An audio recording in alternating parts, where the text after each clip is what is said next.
प्रधानमंत्री मोदी ने वाराणसी से अपना चुनाव जीत लिया है, तो इसके लिए आपको बहुत बहुत बधाई। और सुबह जो बीजेपी मुख्यालय पर लड्डू बन रहे थे, अब आप उन्हें पूरी ऊर्जा के साथ, पूरे जोशो खरोश और एनर्जी के साथ बांट सकते हैं। हैट्रिक लगाई है, वाराणसी लगाई है। लेकिन गौरव भाटिया जी, जीत का अंतर बहुत कम हो गया, ये बड़ी दुखद बात रही होगी। पिछली बार 4,70,000 वोट से ज्यादा का ये अंतर। जी गौरव जी, आपको कुछ कीर्तिमान बताता हूं, क्योंकि आपने आदरणीय प्रधानमंत्री जी प्लीज कंप्लीट करें अपनी बात, प्लीज गौरव भाटिया जी कंटिन्यू। जो 12 साल तक लगातार मुख्यमंत्री रहे, चुनाव नहीं हारे, 10 साल से देश के यशस्वी प्रधानमंत्री चुनाव जीते हैं, हैट्रिक लगाई है, और उनके नेतृत्व में तीसरी बार लगातार भाजपा और एनडीए की सरकार आ रही है। ये अपने आप में नहीं दिखाता कि इतिहास रचा गया है। जो बात मैं कह रहा था मैं पूरी कर लूं जी। 2014 में वो छात्र फर्स्ट आया, 2024 में भी वो छात्र फर्स्ट आया, लेकिन कौन उंगली उठा रहा है? जो छात्र खुद फेल हो जाता है, उस छात्र को उंगली उठाने का कोई हक नहीं है। जो टीकरा फोड़ता है, उस छात्र को एनडीए और भाजपा पे कोई उंगली उठाने का हक नहीं है, जो स्वयं फेल होता है। ये निश्चित तौर पर बड़ी बात है गौरव भाटिया, इसको नकारा नहीं जा सकता कि तीसरी बार अगर प्रधानमंत्री बनते हैं नरेंद्र मोदी, तो अपने आप में हिंदुस्तान के इतिहास में ये पंडित जवाहरलाल नेहरू के बाद दूसरे प्रधानमंत्री होंगे। लेकिन मेरा सवाल दीपक झा से है। दीपक झा, मैं मानता हूं कि इस बार अजय राय की हार का अंतर कम हुआ है, लेकिन इससे एक संदेश ये गया और बीजेपी ने ये कहा कि देखिए इनके पास कोई चेहरा ही नहीं है, इतना ताकतवर कोई कैंडिडेट ही नहीं है जिसे ये पीएम के सामने उतार सकें। बार बार अजय झा,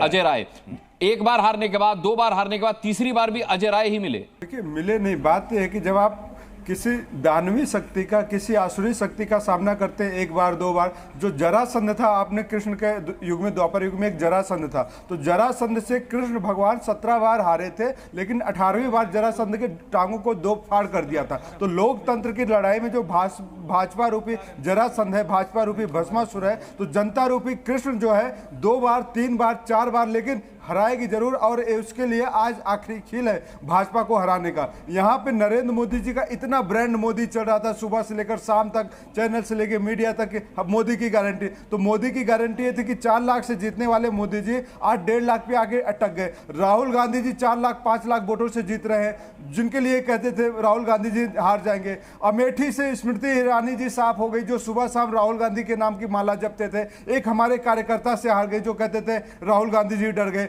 तो आज माहौल क्या है? भाजपा डरी हुई है। अब भाजपा जुमलों की बात नहीं करेगी, अब भाजपा बरगलाने की बात नहीं करेगी। और आपके चैनल पे बैठ के भाजपा प्रवक्ता आज इतनी बेशर्मी से, इतनी मासूमियत से, एक छात्र 2 छात्र के बीच में गणित चला, एक छात्रों की बात नहीं होती है। ये लोकतंत्र की बात है, ये संविधान की बात है, सरकार की बात है। भाजपा कहती थी कि हम 400 लाएंगे, इसका मतलब ये था कि 272 आज लाले पड़े। देखिए दीपक झा, आप बिल्कुल सही बात कर रहे हैं। सिवाय एंकर्स को भाजपा का प्रवक्ता बताने के, मैं आपको स्पष्ट कर दूं कि जितने इल्जाम आप चुनाव हारने की झुंझुलाहट में लगाते हैं वो सब निराधार होते हैं। ये मैं नहीं कह रहा, इलेक्शन कमीशन भी कह चुका है। ईवीएम से लेकर एंकरों को गोदी मीडिया बताने तक, या फिर एंकरों को बीजेपी का प्रवक्ता बताने तक, या तो आप इतिहास नहीं जानते मेरा या जी न्यूज का, या फिर मैं समझ नहीं सकता। मुकेश केजरीवाल कुछ जोड़ना चाह रहे हैं आपकी बात सुनकर के। मुकेश केजरीवाल कह रहा था कि जो उदाहरण या जो शब्दों का इस्तेमाल कर रहे थे कि आसुरी शक्ति और वर्सेस कोई दैवी शक्ति उतर गई। अजय राय जी का इतिहास क्यों भूल रहे हैं आप? अजय राय जी राजनीति में आए कब? कुछ याद है क्या? अजय राय जी के खिलाफ कितने मुकदमे हैं, कुछ याद है क्या? पहली बार 75,000 वोट मिले थे, दूसरी बार 1.5 लाख मिले थे, इस बार भी जीते तो नहीं, 1.5 लाख से हारे हैं। अब बात यह है कि अजय राय तब आए थे जब उनके भाई की, आपके अब जो सहयोगी हैं, उन्होंने उन पे आरोप लगा था, उनके परिवार ने खुद ही लगाया था, और तभी वो एक कहा जाता है कि गैंग में आए। 11-12 उनके ऊपर मुकदमे दर्ज हुए, वो उनके ऊपर गुंडा एक्ट लगा। चलिए ठीक है NSA मुकेश लगा, केजरीवाल और जी, वो कैसे आपने दैवीय अपनी शक्ति बात हो कर जाएंगे? दी। आज जीत की बात करते हैं। कांग्रेस का अच्छा प्रदर्शन रहा है, इंडिया गठबंधन का बेहतरीन प्रदर्शन रहा है, वो बधाई के पात्र हैं। लेकिन गौरव भाटिया से मैं जरूर पूछना चाहूंगा कि सर कमी कहां रह गई, क्योंकि 400 पार का लक्ष्य हासिल नहीं हुआ। एक सच्चाई ये भी है, लड्डू आप खाएंगे लेकिन थोड़े बेमन से खाना पड़ेगा उस लड्डू को, ये मानना पड़ेगा आपको। मैं जरूर आपसे जानना चाहूंगा कि कमी कहां रह गई सर, इसका आकलन अभी निजी तौर पर आपने क्या किया है? समीक्षा तो बाद में होती रहेगी। अनुराग जी, बिल्कुल भी भारतीय जनता पार्टी में ये नहीं सिखाया गया है कि आप ठीकरा ईवीएम पे फोड़ दो,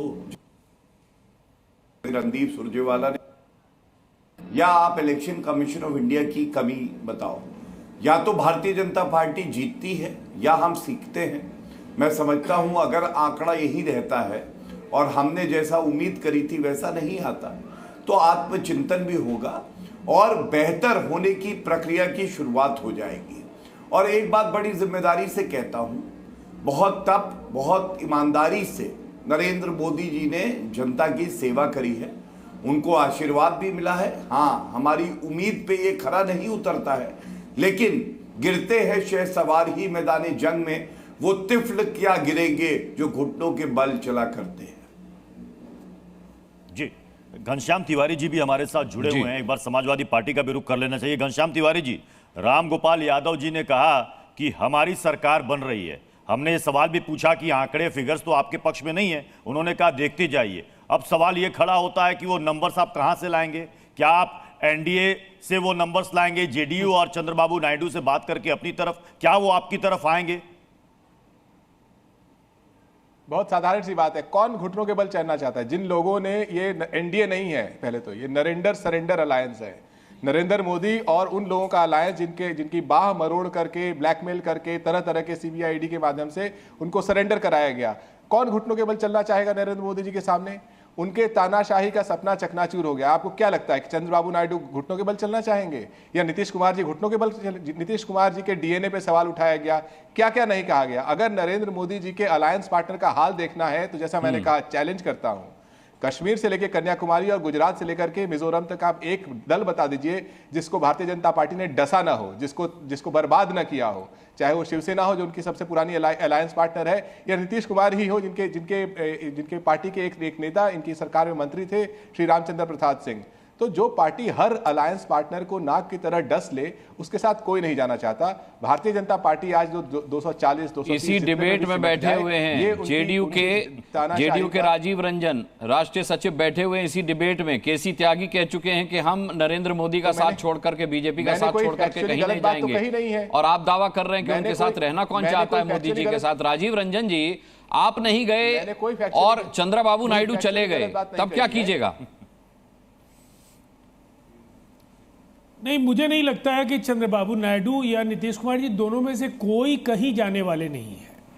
देखिए, चंद्रबाबू नायडू जी को जिस तरीके से भारतीय जनता पार्टी के साथ आकर और वहां पवन कल्याण जी की पार्टी के साथ विधानसभा और लोकसभा में जो नतीजे हैं, वो उस अलायंस को एक प्रचंड जनादेश है। आंध्र की जनता ने लंबे समय के निर्वासन के बाद उन्हें वापसी का आशीर्वाद दिया है। जहां तक बिहार का सवाल है, देखिए, नीतीश कुमार जी को लेकर आज समाजवादी पार्टी बहुत ही उदार दिख रही है। मैंने कई बार बहस में उनके विचार भी सुने हैं और कांग्रेस के नेताओं के भी बयान हम लोगों ने सुने हैं। देखिए, ये गठबंधन जिसको तीसरी बार जनता ने सरकार बनाने का आशीर्वाद दिया है, जो भी गठबंधन के साथ है वो गठबंधन के साथ रहेगा। और अब जो ये आंकड़े हैं जी, अब राजीव जी, समय है, ये 5:20 आपने घनश्याम तिवारी जी की बात नहीं सुनी पूरी। वो कह रहे हैं कि अगर आप गठबंधन में बने हुए हैं तो ये आपकी मजबूरी है, आप डरे हुए हैं। वो कह रहे सरेंडर मोड में है। कौन निकलकर वहां से जा पाएगा? इतनी हिम्मत कौन जुटा पाएगा? ये बात घनश्याम जी भी जानते हैं। घनश्याम जी नीतीश कुमार जी के साथ काम कर चुके हैं और नीतीश कुमार जी देश की राजनीति में विरले उन नेताओं में एक हैं जिनके 50 वर्षों के सार्वजनिक जीवन में कभी भी कोई भ्रष्टाचार का आरोप नहीं लगा और न उनको परिवार के किसी सदस्य को प्रोत्साहित करने के लिए कोई राजनीतिक। बिल्कुल ठीक कह रहे हैं राजीव रंजन आप, लेकिन नीतीश कुमार ही हैं जो कह चुके थे कि बीजेपी के साथ जाने का सवाल ही नहीं उठता। अब क्या गारंटी है कि वो ये ना कह दें कि भाई ठीक है मैं चला इंडिया गठबंधन में, मोदी जी के साथ रहने का सवाल ही नहीं उठता? देखिए, गठबंधन राजनीति में यह असामान्य घटना नहीं है। आप अगर देखेंगे, कांग्रेस और समाजवादी पार्टी विधानसभा साथ लड़े, लेकिन बाद के दिनों में किस कदर खटास था। वहां बहुजन समाज पार्टी समाजवादी पार्टी के साथ थी, बहुजन समाज पार्टी आज उनके साथ नहीं है। उनके साथ वहां आरएलडी थी, आरएलडी आज वहां नहीं है। गठबंधन राजनीति में ऐसी चीजें होती है, लेकिन जनता दल यूनाइटेड एनडीए के संस्थापक दलों में से एक है। और मुझे जो एक राजनीतिक केवल एक यही जेडीयू 2 बार एनडीए से अलग हो गई और बाद में नीतीश बाबू फिर आ गए। तो मैं कहा था कि मिट्टी में मिल जाएंगे, लेकिन दोबारा बीजेपी से हाथ नहीं मिलाएंगे।